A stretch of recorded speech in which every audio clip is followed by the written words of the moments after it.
What if everything you thought you knew about medieval monasteries was a carefully constructed lie? What if those sacred walls that supposedly housed the most devout servants of God actually concealed the darkest sexual depravities, the most shocking acts of violence, and secrets so scandalous that they could have toppled the entire Catholic Church?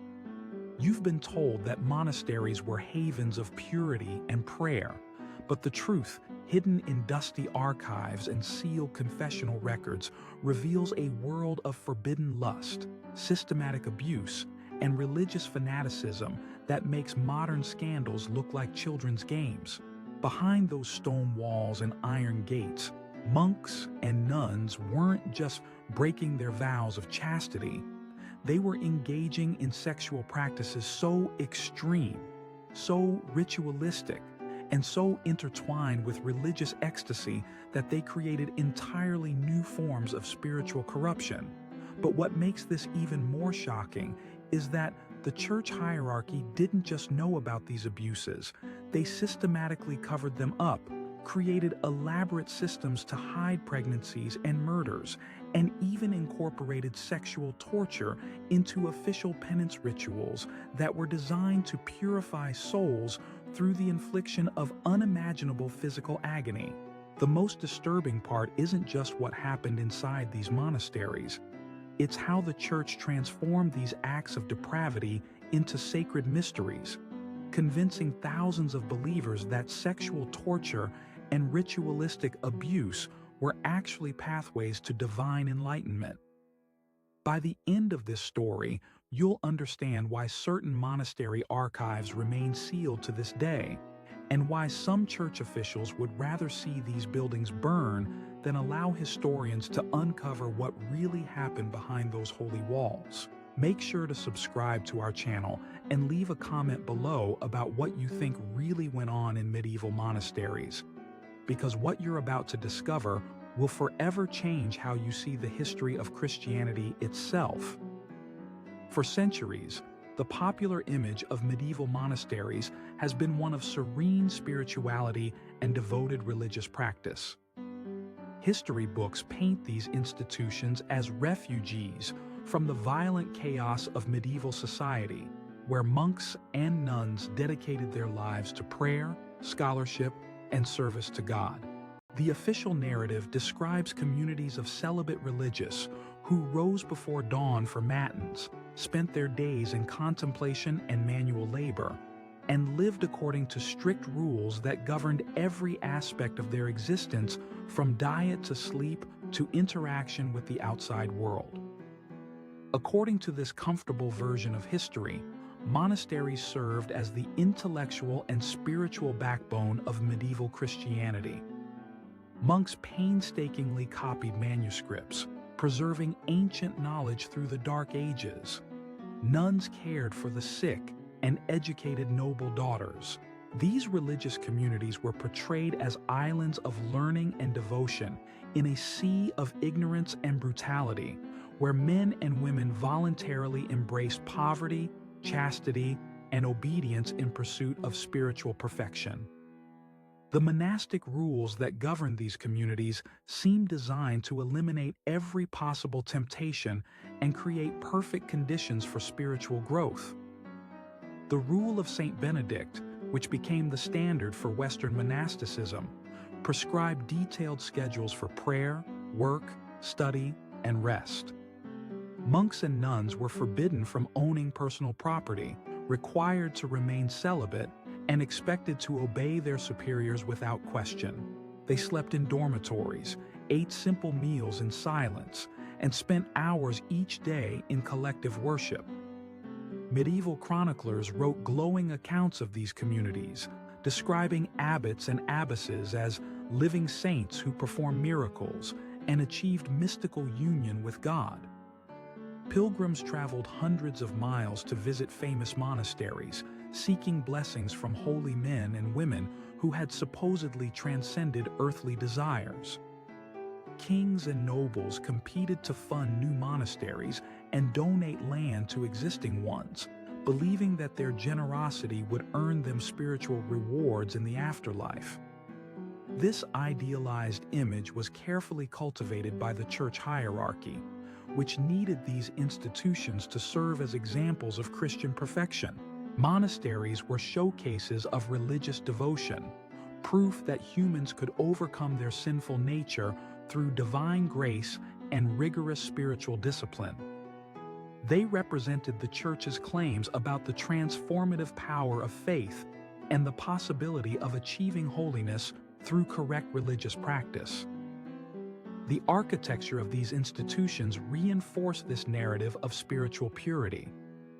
High walls separated the religious communities from the corrupting influences of secular society. Churches dominated the monastery layouts, their soaring spires pointing toward heaven. Cloisters provided peaceful spaces for meditation and contemplation.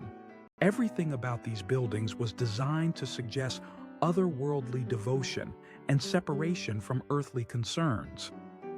But this carefully constructed image of monastic purity was built on a foundation of systematic deception that concealed realities so shocking they would have destroyed the credibility of the entire medieval church. The truth about what actually happened inside these supposedly sacred walls was so scandalous that it required elaborate cover-ups involving the highest levels of church hierarchy, including popes who personally participated in concealing evidence of the most egregious abuses. Behind the facade of religious devotion, many medieval monasteries had become centers of sexual depravity that surpassed anything found in the secular world. Church archives that have been sealed for centuries contain detailed confessional records documenting systematic sexual abuse, elaborate orgies disguised as religious ceremonies, and ritualistic practices that combined sexual torture with claims of spiritual purification. These weren't isolated incidents or rare cases of individual moral failure. They were widespread patterns of behavior that had become integral parts of monastic culture itself. The evidence of these abuses comes from multiple sources that church authorities tried desperately to suppress. Inquisition records reveal that investigators repeatedly uncovered monasteries where the entire community was engaged in sexual practices that violated not just vows of chastity, but basic standards of human decency. Confessional manuals from the period include detailed descriptions of sexual acts that monks and nuns claimed were forms of religious devotion, practices so extreme that modern readers would struggle to believe they were real. Perhaps most shocking of all were the pregnancy scandals that plagued medieval convents. Despite vows of celibacy, nuns regularly became pregnant, and the church developed elaborate systems to conceal these births and dispose of the evidence. Archaeological excavations at former monastery sites have uncovered mass graves containing hundreds of infant skeletons, many showing signs of deliberate violence. These weren't stillbirths or natural infant mortality. They were systematic infanticides designed to eliminate evidence of sexual activity among supposedly celibate religious. The methods used to conceal these pregnancies reveal the calculated nature of the deception.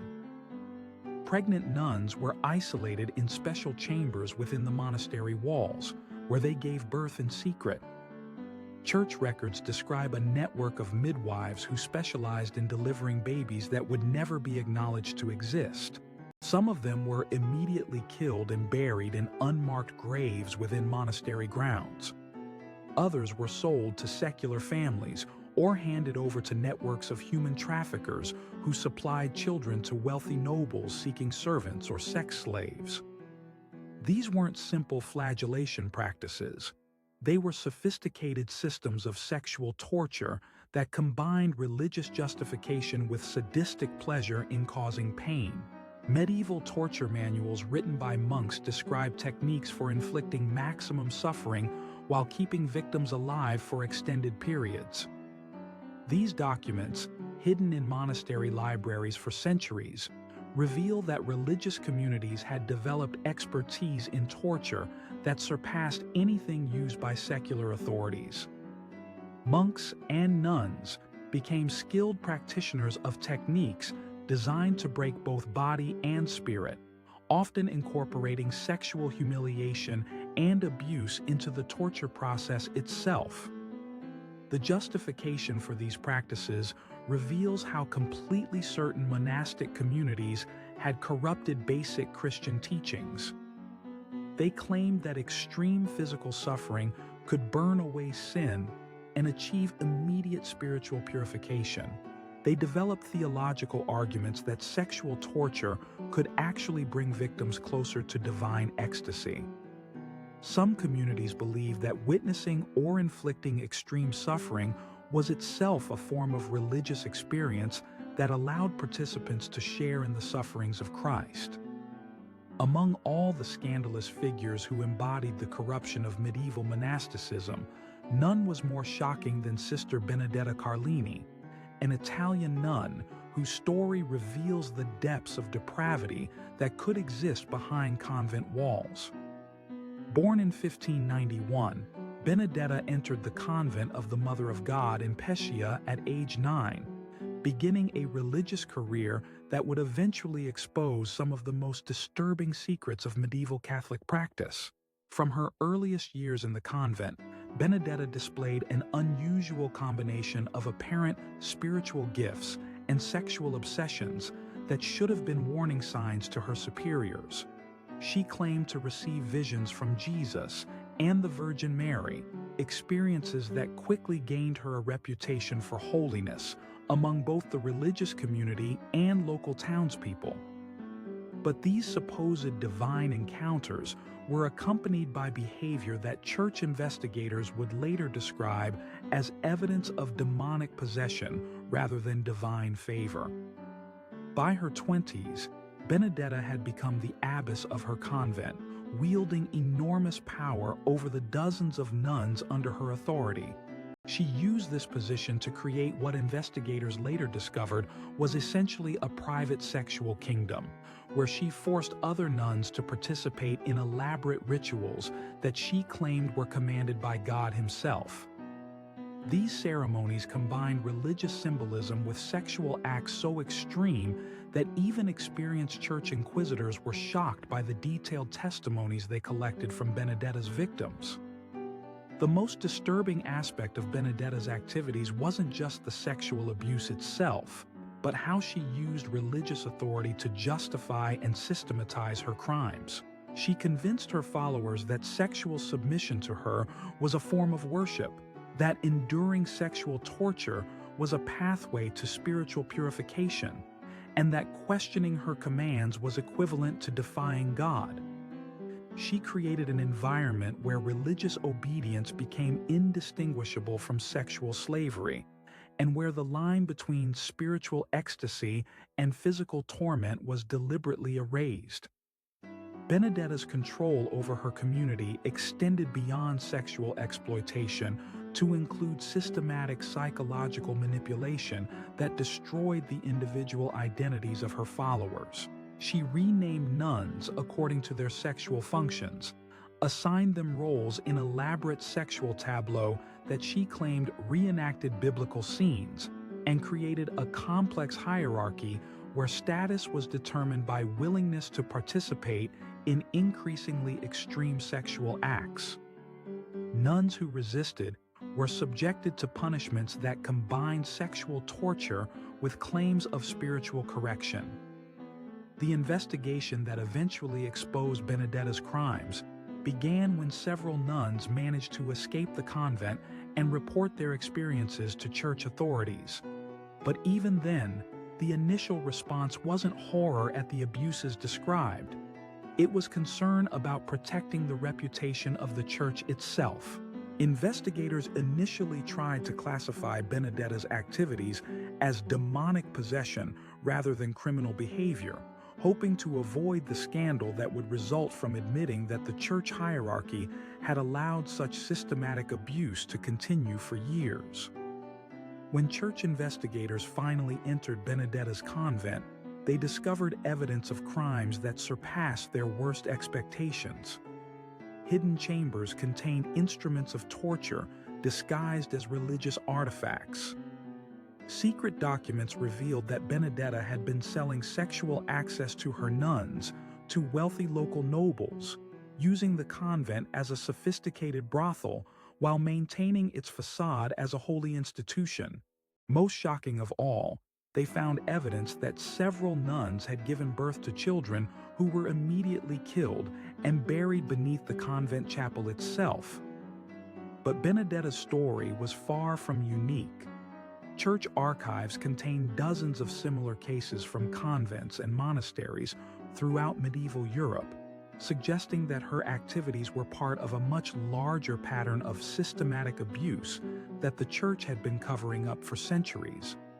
What made her case special wasn't the uniqueness of her crimes, but the fact that political circumstances finally forced Church authorities to investigate and document them in detail. The final revelation that would destroy any remaining faith in the purity of medieval monasticism came in 1633, when Pope Urban VIII received a secret report that would remain hidden in Vatican archives for over 3 centuries. This document, compiled by a special commission of cardinals, revealed that the Church hierarchy itself had been systematically organizing and profiting from the sexual abuse occurring in monasteries throughout Europe. The papal investigation had discovered that many bishops and archbishops weren't just covering up monastic sexual scandals, they were actively organizing them as sources of revenue and political control.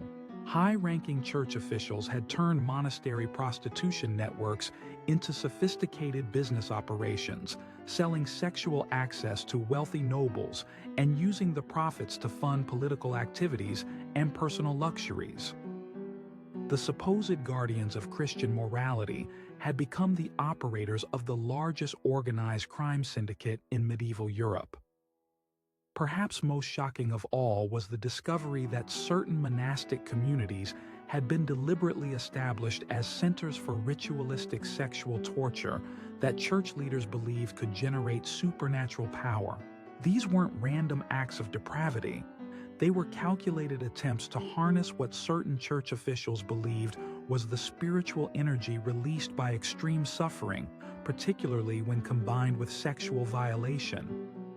Documents describe elaborate ceremonies where the torture and sexual abuse of victims was believed to create conditions for direct communication with demonic forces that could provide worldly power and influence. The scale of this organized criminality was breathtaking. The Papal Commission found evidence of networks spanning multiple countries, involving hundreds of monasteries and thousands of church officials.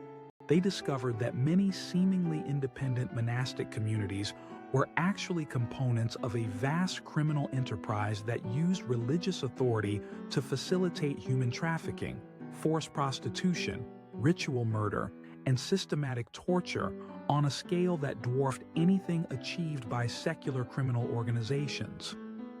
The Commission's investigation revealed that many of the most famous medieval monasteries, institutions that were supposedly the pinnacles of Christian devotion, were actually centers of organized sexual slavery where kidnapped children and young adults were subjected to systematic abuse under the guise of religious discipline.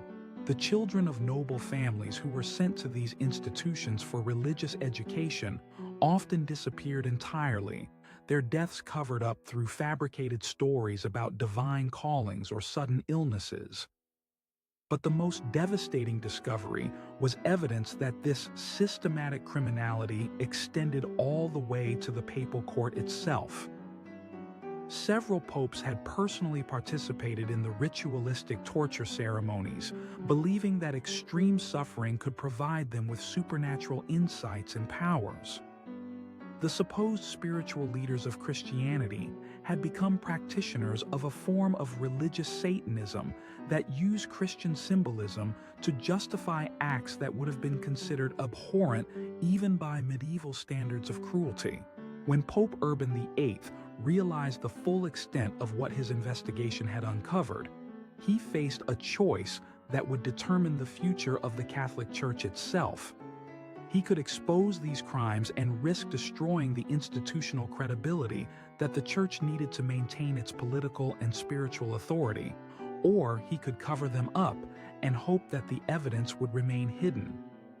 His decision to choose secrecy over justice would establish patterns of institutional cover-up that would persist into the modern era. The immediate aftermath of the Papal Commission's discoveries was a systematic campaign to destroy evidence and eliminate witnesses that represented one of the most successful cover-ups in human history. Thousands of documents were burned. Hundreds of potential witnesses disappeared under mysterious circumstances, and entire monasteries were closed and their buildings destroyed to eliminate physical evidence of the crimes that had occurred within them. But the deeper consequences of these revelations extended far beyond the immediate cover-up. The knowledge that the church hierarchy was capable of such systematic deception and criminality fundamentally altered the relationship between religious and secular authority throughout Europe. Noble families began withdrawing their daughters from convents. Political leaders started questioning church claims about moral authority, and ordinary believers began losing faith in the spiritual authenticity of religious institutions. The patterns of institutional corruption exposed by the papal investigation also established precedents that would shape church behavior for centuries to come. The successful cover-up of the monastic scandals proved that even the most egregious abuses could be concealed through coordinated campaigns of evidence destruction and witness elimination. This created a culture of institutional impunity that would enable future generations of church officials to commit similar crimes with confidence that they could escape accountability.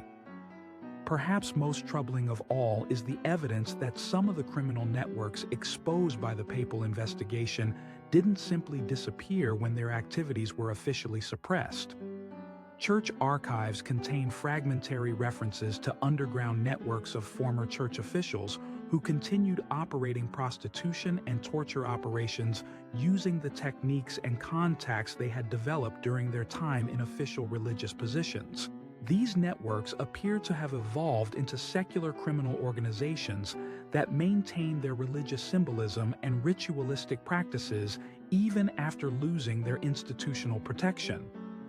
Modern investigations into certain unsolved disappearances and unexplained crimes have uncovered evidence suggesting that some of these networks may have survived into the contemporary era.